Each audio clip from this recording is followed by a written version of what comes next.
ሰላም የአፍሪ ፊልምስ ወዳጆቻችን እንዴት ናችሁልን? ተመልሰናል። ለዛሬም ቀውጢ ሳይንስ ፊክሽን አክሽን የፊልም ዘውግ የያዘውን አይቦይ የተሰኘውን ገራሚ ሙቪ ያመጣንላችሁ። እንደ ሁልጊዜው ቪዲዮ ለብዙ ሰው እንዲደርስ አንድ ጊዜ ብቻ ላይክ እያደረጋችሁ አበረታቱን። ይመቻችሁ። ሰናይ ጊዜ። ሙቪው የሚጀምረው በሀገረ ኢንግላንድ ለንደን ከተማም ላይ አንድ ቶም የተባለን ተማሪም እያሳየን ሲሆን ቶምም ዩኒፎርሙን አድርጎ ወደ ትምህርት ቤት እየሄደ ጓደኛው ዳኒም ተቀላቅሎት በፊት የጠየቀውን የሙዚቃ ማጫወቻ አይፓድም እየሰጠው ወደ ትምህርት ቤት ያመራሉ።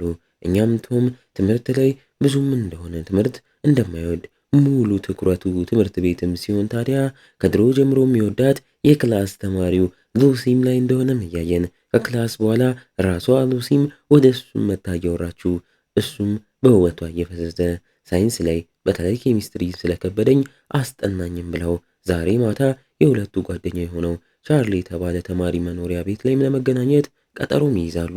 ቶኒም ሉሲን ተሰናብቷት ከአያቱ ናሲ ጋር የሚኖርበት ቤቱን አመርቶ ማታም ላይ አያቱ ናሲም ከጻፈችው መጽሐፍቷ ላይ ብታነብለትም እሱም ያሰልችቶት ወጥቶ ሉሲን በቀጠሮ መሰረት ለማግኘት ወደ ቻርሊ ቤት ያመራል። ግን እዛ ሲደርስና ሲገባ ውስጥ ራሱን የሳተውን ቻርሊንም እንዳለም እያየ እየተደናገጠ ራሳቸውን በማስክ የሸፈኑ ሰዎችም ቪዲዮ ሲቀርጹና ሉሲን ሲያሰቃዩአትም አይቶ ሉሲን ማትረፍም አቅቶት በድንጋጤና በፍርሃት እግሬ አውጪኝ በሚል ወጥቶም ይፈረጥጣል። ወንበዴዎቹም ከኋላ ተከትለውት ተኩሰውበት ያመልጣሉ።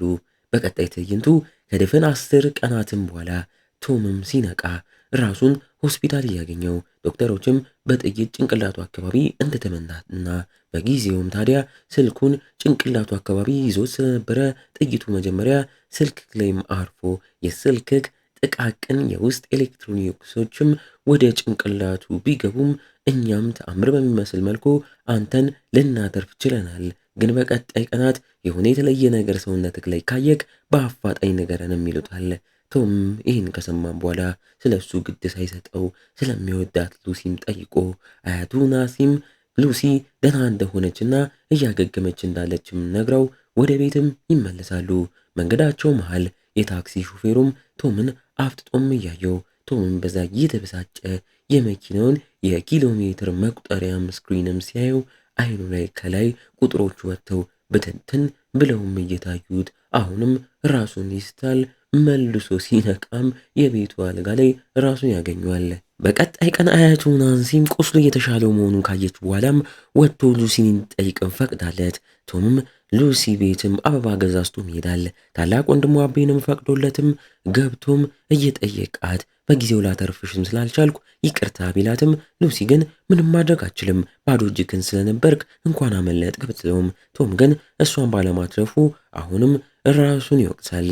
ከእሷም ጋር ወጥቶ ወክ አድርገው ከተመለሱም በኋላ ወደ ቤት እየተመለሰም ሳለ ግራ በሚያጋባ መልኩ የከተማው የተለያዩ ኤሌክትሮኒክስ ዲቫይሶች እንዳለ የእያንዳንዱ ሰው ስልክ ጥሪ ሁላም እየተሰማው ይዞርበታል።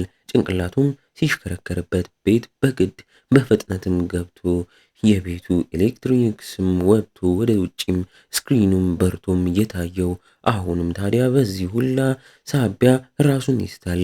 እንደዛው ራሱን በሳተበትም ከተማው ላይ ከታዩት ስልኮች የአንደኛው እሱ ትምህርት ቤት የሚማረው ዩጂን የተባለ ተማሪ ስልክም ታይቶት ውስጡም ባገኘው መረጃም ታዲያ ከሳምንታት በፊት የተኮሱበትና እሱንና ሉሲን ካጠቋቸው ሰዎች መሃል ዩጂን ተብየውም እንዳለበትም ደርሶበት በንጋታው ትምህርት ቤት ሲሄድ ችሎታውንና ያገኘውን መረጃ ለዳኒ ቢነግረውም ዳኒም ሳያምነውም ቀርቶ ተሙን ታዲያ ትምህርት ቤት ከገባም በኋላ ዩጂ ተብየውን ተማሪ ከርቀትም እያየ ስልኩ ላይ የሚነካካውን ባገኘው ፓወርም አንብቦ እሱን ካጠቁት መሃልም እንደሆነም አረጋግጦ በንዴት ስልኩም ላይ አፍጥጦ እንዲቃጠል በማድረግ ስልኩን ያበላሽበታል።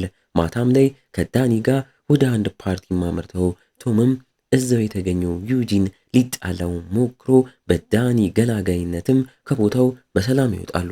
ቶምም ወደ ሉሲ ጋም አመርቶ ከቤት ወጥተውም እያወሩም ቆይተው ቆየት ብሎም ከላይ እንዳሉ ዩጂን ከቡድኑ ጋር ወጥቶም ሲሄዱም እያዩቸው ይህንን እያየች ያለችው ሉሲም ታዲያ ስትረበሽ ቶምም አይኗን አይቶ እሱም እየተበሳጨ እነዚህ ልጆች ልካቸውን አሳያቸዋለሁም በማለት ከእሷ ተለይቶም እየተከተለ ስልካቸውን እየጠለፈ በሚሴጅን በማይታወቅ ቁጥርም ታዲያም አድርጎ መጣሁላችሁ ስርዓት አስይዛችኋለሁ እያለ ቴክስት እየላከ ሲያስጨንቃቸው እነሱም በድብቅ ድራግ የሚቀባበሉበት ቦታ ራሱ ሲሄዱ ከኋላ እየተከተለ የሚያደርጉበት ነገር ሁላም ላይ እንቅፋት እየሆነ ቤት ሲገቡም ታዲያ ሳይፋታቸው የቤታቸውን መብራት እያበራ እያጠፋ ስልካቸውን በራሱ እየከፋፈተባቸው ማስጨነቁን ይቀጥላል። ለሉሲም በዛው በማይታወቀውም ቁጥር አድርጎ ከዚህ በኋላ አታስቢ እኔ ጠብቅሻለሁም ብሎም ሚሴጅም ልኮላት እሷም ግራ ተጋብታ ማነክ እያለች ብጽፍለትም ቶምም ታዲያ ማንነቱን ሳይነግራት በቴክስት ብቻም ያወራታል።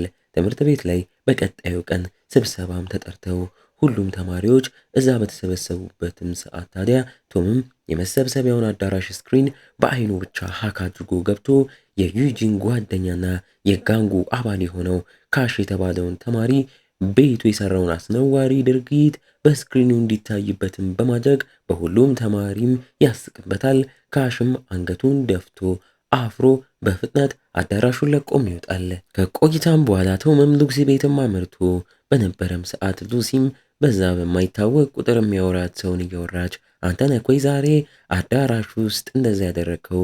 ከጋንግ ቡድኑ ጋር እንደዛ ማድረግ ጥሩ ነገር ይዞ ላይመጣ ይችላልም እያለችው አብሯት ቆሞ ያለው ቶምም ሳያስነቃ ቴክስቱን በአይኑ እያነበበ እንደዛው በቆመበት በአይኑ ብቻም እያየም ያወራታል። ለምን ግን ያ ቡድን የእሷን ቤተሰብ እንዳጠቃም ጠይቋት እሷም ታዲያ ወንድሜ ቤን እንዲቀላቀላቸው ጠይቀውት እምቢ ስላላቸው ቤተሰቡን እያሰቃዩም እያስፈራሩም ነው ትለዋለች። ትክክለኛ ስሙንም ስትጠይቀው ቶምም ታዲያ በቴክስቱ አይቦይ ብለሽ ብቻ ጥሪኝም ይላታል። ከጥቂት ቀናትም በኋላ ሉሲና ቶም ቤት በውክ እየተመለሱም ሳለ ዩጂንና ቡድኑም አስቆመዋቸው። ሉሲንም ታዲያ በማይታወቅ ቁጥር ሚሴጅ የሚልከው ሰው ማን ነው ታውቂዋለሽ እያሉ እያስጨነቋት ቶምንም እያነቁት አንተ ነህ ወይ በሚሉበትም ሰዓት ቶምም ወዲያው በስልካቸው የተሳሳተ ሰው ይዛችኋል እናንተ ደደቦች ብሎም ለሁሉም ልኮላቸው ቶም እንዳልሆነም አውቀው አምነው ይለቋቸዋል። ቶምም ታዲያ በዚህም እነዚህ ቡድኖች ሉሲን እንደማይፋቷትም ስላወቀም አሳቻ ሰዓት ይጠባበቃል። ልክ እነ ዩጂን መኪና ሊሰርቁ የመኪናውን በር በራሳቸው ሲስተም ከፍተውት በገቡም ሰዓት ቶምም ከርቀት እያያቸው ሙሉ የመኪናውን በርም ውስጥ እንዳሉ ዘግቶባቸው አስደንግጧቸው ይርበተበታሉ። በመኪናው ሬዲዮም በኩል ድምፁን ቀይሮ መሪያችሁ ማን ነው ተናገሩም ቢላቸውም ሊናገሩ ስላልቻሉ የመኪናውን ነዳጅ መስጫ በራሱ ከልክ በላይ እየተጫነ መኪናውን አግሎ ጭስም ፈጥሮ ማንደድም ይጀምራል። በዚህ ጊዜ ከኋላ ያለው ካሽም ጨንቆት እኛ ተማሪዎች ነን ምንም አናቅም፣ ከውጭ ሆኖ ካትስ የተባለ ጋንግስተር ነው የሚያሰራንም ይለዋል። ቶምም ይህ እንደሰማ በሩን ከፍቶላቸው ለጥቂት ከሚፈነዳው መኪናም ወጥተው እንዲተርፉም ያደርጋል። ቶምም ታዲያ በቀሉን አላቆመምና አለቃችን ነው ያሉትን ካትስ የተባለው ሰው ያለበትን አድራሻም ደርሶበት ወደዚያም ያመራል። እኛም እዛ ቦታ ላይ የዚህ ግሩፕ አባላት ውስጥም የራሱ የቶም ጓደኛ ዳኒም እንዳለም እያየን ልክ ቡድኑ ተሰብስቦ ቲቪ እያየም ሳለ ውጪ ያለው የካትስ መኪናም ላይ ቶም ሽንቱን እየሸና ቪዲዮም ቀርጾ በቲቪ እንዲያዩት ያደርጋቸዋል። ሁሉም ይህን ሲያዩ የተራሯጡም ሲወጡ ቶም ሳይታይ ወደ ውስጥ ገብቶ እንዳለ ቤት ውስጥ ያሉትን ኤሌክትሮኒክስ ዲቫይሶችንም ታዲያ እያጋለ አፈነዳቶ ካዝናውንም ገነጣጥሎ ድራጋቸውንም ሰርቋቸውም ይሄዳል። ልክ ካትስና ቡድኑም ወደ ቤትም ሲመለሱ ጉዳቸውንም አይተው ይበግናሉ። በንጋታው ቶምም ከሉሲ ጋም ሆኖ እሷም እየተሻላት ስለሆነ በቀጣይ ቀናት ትምህርት ቤት ልትመለስ እንዳሰበች እየነገረችውም ስለ አይቦይ በድብቅ ቁጥር ስለሚያወራት ሰውም አንስታበት ስለሱ የምታውቀውን መረጃም ነግራው ጋንግስተሮችን እያደረጋቸውም ስላለውም ነገር አውርተውበት ቶምን ታዲያ ልክ ነው ወይ እየሰራ ያለው ስራ ብለሽ ታስቢያለሽ ወይም ሲላት እሷም አይቦይ አንድ ሰው ነው ለብቻው እነዚህን ጥቃቅን ትርኢቶችና ድርጊቶችም እያደረገ ሙሉ አያጠፋቸውም ስትለው ቶምም ይህን ሲሰማ በፓወሩ ሙሉ ጋንግስተሮቹን ከነወንጀላቸውም ከሀገሪቷ ለማጥፋትም ቆርጦም ይነሳል።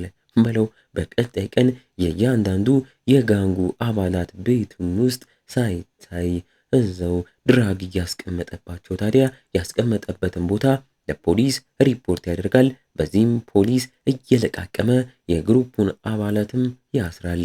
ቶምም ታዲያ ይበልጥ ፍርሃትም ለመልቀቅ የእያንዳንዱ የሚያደርጋትን ነገር በቪዲዮ እየቀረጸ አይቦይ በሚል ስምም ቪዲዮን ኢንተርኔት ላይ ይለቃል። በዚህም ሳያበቃ የሁሉንም የባንክ አካውንት ላይ ያለውን ብር ዜሮ እያደረገም እያስጨለላቸው እነ ዩጂንም ሲታሰሩም እያየን የአይቦይ የቶም ኃይልም ከቀን ወደ ቀን እየጨመረ ባህሪውም እየተቀያየረም ሲለው የሙሉ ከተማዋን መብራትም በአይኑ ብቻም እያጠፋ ይህንን ችሎታም እንዳገኘም እናየዋለን። ኃይሉም ከኖርማል ሰው ቁጥጥር ውጭ ይወጣል። ወንጀለኞችም እየታሰሩ ስለሆነ ለመጀመሪያ ጊዜ ከተማቸው ሰላም መሆን ትጀምራለች። ነዋሪዎችም ስጋታቸው እየቀነሰም ይመጣል። ከቀናት በኋላም የታሰሩት በዋስ እየወጡ ከትስም ታዲያ የበላዩ ኤልማን የተባለን ሰው ጋም በስልክም እያወራ ኤልማንም አንተ ኪሳራ ብቻ እያመጣክብኝም ስለሆነ በቀጣይ ቀናት ትርፍ ማታመጣልኝ ከሆነ እቀንስካለሁ ብሎም ያስፈራረዋል። ቶም ያንን ራቅ ብሎ ንግግራቸውንም ሰምቶ የሁሉም የበላይ የሆነው ኤልማን የተባለም ሰው መሆኑንም ይደርስበታል። ከትስም ታዲያ በንዴት ቡድኑንም ሰብስቦ ለዚህ ያጋለጣቸውን ይሄ አይቦይ የተባለውን ሰው በአፋጣኝ ይዛችሁ አምጡልኝ፣ ካስፈለገ የእያንዳንዱን ሰው ቤት እየሰበራችሁ እየገባችሁ ያላቸውን ስልካቸውንና ኤሌክትሮኒክስ ዲቫይሳቸውንም ታዲያ እየሰርቃችሁ አምጥታችሁልኝ በዛም አጣርተን እንይዘዋለን ብሎም ያሰማራችኋል። ከተማዋም ታዲያ በቀጣይ ቀናት በወሮ በሎች በከትስ ቡድንም ታዲያ በአንድ እግሯ ትቆማለች። ቶም ታዲያ በየሚዲያው ሁላ አይቦይ ሰዎች ሁላ እየጠሉት ስለሆነ በሱ ምክንያት ነው ንጹሃን ሰዎች እየተዘረፉም ነውም ሲባል እያነበበ አያቱ ሳይቀር አንዳንድ እቃዎች እንደተሰረቀች ፖሊሶችን ጠርታ ስታመለክትም ካየ በኋላ እሱን ለማግኘት በሚል ሰዎች መሰቃየት የለባቸውም ብሎም አስቦ ለትንሽ ጊዜያት ነገሩን ለማቀዝቀዝ ስራውን ያቆማል። ይህን ያወቁት ወሮ በሎቹም ታዲያ ቶም እንደማያያቸው ሲያውቁ ቀስ በቀስ ወደ ድሮ የውንብድና የወንጀል ስራቸውም ሲመለሱ ቶም ከቀናት በኋላ ይናውቁ እሱም ወደ ስራው ለመመለስ ይወስናል። አያቱ ናንሲም ከሰሞኑ ቶም ዝምተኛ ስለሆነባትም ተጨንቃ ጓደኛው ዳኒንም ጠርታ ተከታተለው፣ ባህሪው ሁላ ተቀያይሮብኛል፣ መጥፎ ነገር ውስጥ እንዳይገባ እያለችም ትነግሯለች። ቶምም ከትስን ከርቀት በድብቅ እየተከታተለ ለሉሲም በሚሴጅ በአይቦይ ስምም ሆኖ ዛሬ ሁሉንም ነገር ጨርሷለሁ ቢላትም እሷም ተጨንቃ ምን ልታደርግ ነው? አንተንም በዚህ ሂደት እንዳይገሉክ ነገሩን ህግ ይፍታው፣ ይቅር ተመለስም ብላ ልታስቆመውም ትሞክራለች። ቶም ግን ለእሱ አስባ እንደሆነም ገብቶት ምንም ይምጣም በሚል ከትስን መከተሉንም ቢቀጥልም ከትስ ታዲያ እየተከተለው እንደሆነም ስላወቀ ስልኩን ቆሻሻ መጣያ ውስጥም ከቶ ወደሚሄድበትም ቦታም ስለሄደ ቶም የት እንደሄደ ማግኘት ሳይችል ይቀራል። ወዲያው ከላይ ያለ ሄሊኮፕተርም በቅርብ የተከሰተን አደጋም እየበረረ ሲዘግብም አይቶ የሄሊኮፕተሩን ካሜራ ሀክም በማድረግ በዛ የከትስን መኪናም ወዴት እየሄደ እንዳለም ደርሶበት በሳይክሉም ይከተለዋል። ከትስም ታዲያ ኮንቴነሮች ያሉበትን ቦታም አምርቶ ከበላዩ ኤልማን ጋም በድብቅ ተገናኝተው ይነጋገራሉ። ቶምም ራቅ ብሎ ቦታው ላይ ደርሶ ብዛት ያለው ድራግም እየተለዋወጡም እንዳለም ካየም በኋላ ከቆይታም በኋላ ድራጉን እየጠበቀ ያለው ሰው ጋም ከጀርባም አመርቶ በኢንተርኔት ላይም እንዴት ሰውን ድምፅ ሳያሰማ መጣል እንደሚችል እዛው አይቶ ከኋላ ተግባራዊም አድርጎበት ሰውየውን በኃይል መቶ ራሱን አስቶም ይጥለዋል። ዋው! በቀጥታ የተቀመጠውን ዕቃም ጋማ መርቶ ሲከፍተው ብዛት ያለው ድራግ እንደሆነም አይቶ ያለ ምንም ማመንታት እሳት ለኩሶበትም ያነደዋል። ሙሉ አክስሯቸው ገና ዞር ከማለቱ ከትስና ቡድኑም ደርሰውበት በኃይል መተው መሬት ጥለው ከልክ በላይ ቀጠቅጡታል። ቶምም በዚህ ጊዜ በቃ የኔ ነገር እዚህ ጋር በቃልኝ ቢልም እዛው ችሎታውን ተጠቅሞም እንደምንም ተነስቶ የተለያዩ የኤሌክትሮኒክስ ዕቃዎች የፍሪኩዌንሲ ድምፅም እንዲያወጡም አድርጎ የወሮ በሎቹን ጆሮም ያደነቁረዋል። ሊያመልጥም እያለ ከትስም ታዲያ ቢተኩስበትም ይስተዋል። ቶምም እየተንገዳገደ እንደምንም አምልጦ ከፖል ጋርም እየተደገፈ ራቅ ብሎም ራሱን ይስታል። በቀጣይ ቀን ሲነቃ በሕይወቱ መጥቶ የማያውቅበትም ቦታም ላይ ራሱን እያገኘው ግራ እየተጋባ ወደ ቤት ይመለሳል። ጓደኛው ሉሲም ዛሬ ትምህርት ቤት የምትሄድበት ቀንም ስለሆነ ቶምም አብሯት እንዲሄድ አስቀድማ ነግረው የነበረ ቢሆንም ታዲያ ስልክ ማላነሳ ስላላት እየተበሳጨች ብቻዋን ትምህርት ቤት ትሄዳለች። ከቆይታ በኋላ ቶምንም አግኝታው እማይሆን ነገር ገጥሞኝ ነው እያለ ይቅርታም ይጠይቃታል። ተበሳጭታም እየተናገረችውም ስትወጣ መውጫ በሩም ጋር ካሽም ታዲያ አንገቱ ተንጠልጥሎ ራሱን አጥፍቶ እንደሞተም አይተው ይደናገጣሉ። ቶም በቀጥታ ወደ ጓደኛው ዳኒም ጋር አምርቶ ካሽ ላይ ምን ተፈጥሮበት እንደሆነም ይጠይቀዋል። ዳኒም ታዲያ ለካሽ መሞት አይቦይ ነው ተጠያቂው፣ በሱ ሳቢያም ተዋርዶ ያንን ውርደት ካሽ መቋቋም አቅቶት ነው ራሱን ያጠፋው። ደግሞ ካሽ ነው ሉሲንና አንተን ካጠቋችሁ ሰዎች መሃል ያለውም ይለዋል።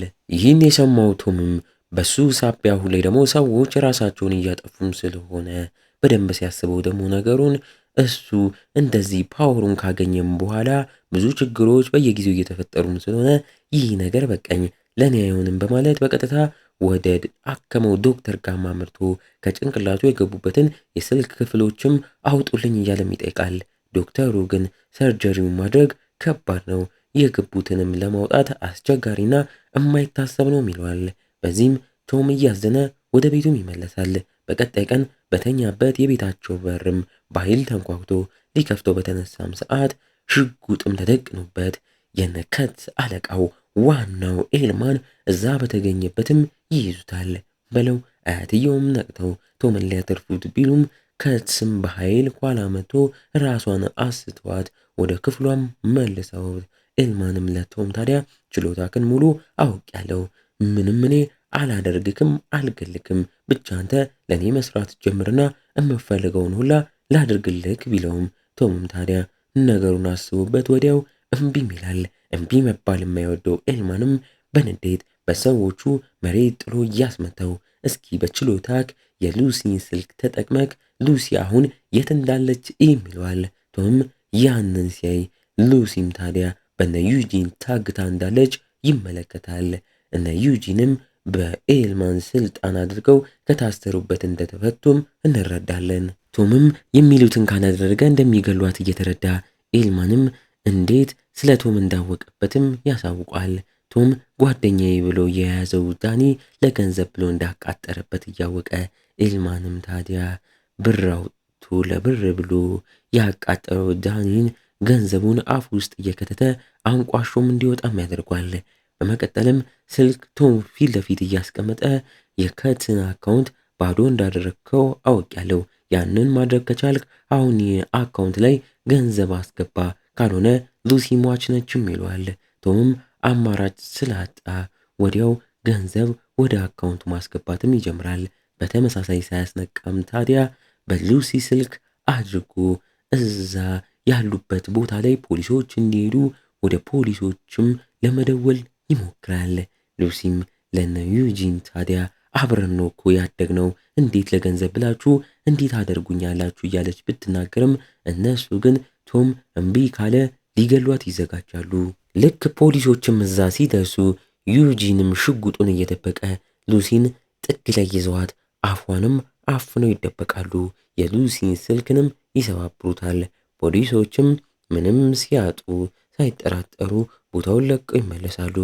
ቶምም ታዲያ የሉሲ ስልክ ሲሰበር ሳይታየው ሲቀር ውስጡ እየተደናገጠ ኤልማንም የሆነ ነገር እያደረገ እንዳለም ጠርጥሮት ይዞት ሉሲን ወዳገቱበት ቦታም ያመራሉ።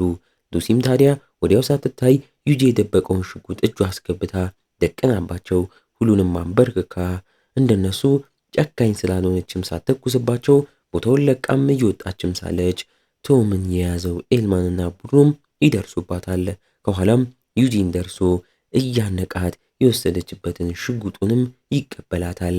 ቶም ይሄን እያየ ይበግናል። ነገሩን ያረጋጋው ኤልማን አሁን ስራክን ቀጥል ቢለውም ቶም ግን በቃ በማለትም ተናግሮ ችሎታውን አንድ ቦታ ላይ እንዲያተኩርም በማድረግ እንዳለ የያዙት ስልክም መጋል ይጀምራል። ኤልማንም በድንጋጤ ስልኩንም ሲወረውረው ሌሎቹ ስልኮቻቸው ኪሳቸው ውስጥ እንዳለም እየጋለ እየፈነዳዳም ይሞታሉ።